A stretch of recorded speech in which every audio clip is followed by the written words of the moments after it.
rules for Wall Street have been written and approved by Congress. The Senate's final vote came just about an hour ago. Bloomberg's chief Washington correspondent is on Capitol Hill with one of the members of the Senate Banking Committee. Peter?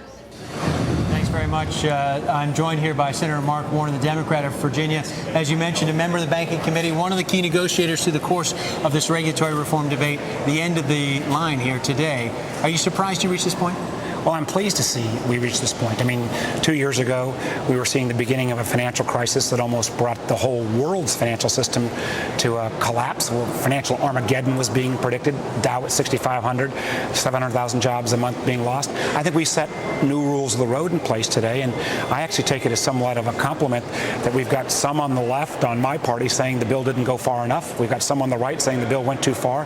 I actually think we've, seen a sweet spot there, and I think the best evidence of this was when the market started to rally last week when it became evident the bill was going to pass. There is some question out there in the financial services industry about, again, the role for regulators going forward. You all leave a lot in the hands of regulators to implement this.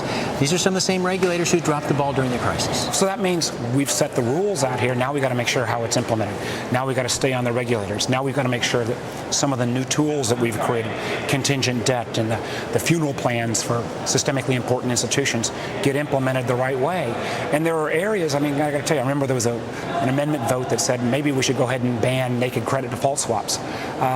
My gut told me yes, but I also said, I'm not sure I'm competent to do that. We got to make sure the regulators make an evaluation and report back on some of these financial instruments on how they ought to be appropriately restricted or otherwise. Let me ask you about one of the Republican criticisms. We heard it from Bob Corker earlier and from others on the floor. This is going to limit credit availability at exactly the wrong time in this country. You see, listen, Bob Corker is a great friend, and on our two titles of the bill, the systemic risk and the resolution authority, heck, we got 95 votes on that part. But I don't think, I don't think Bob's right on that issue. I think that there will be requirements on some of the larger institutions. They have higher capital. But I think everybody agrees with that. I think there will be a notion that in terms of consumer products, like mortgages, you ought to have some level of underwriting so that you don't have the no-doc loans that got us in the problems in the first place.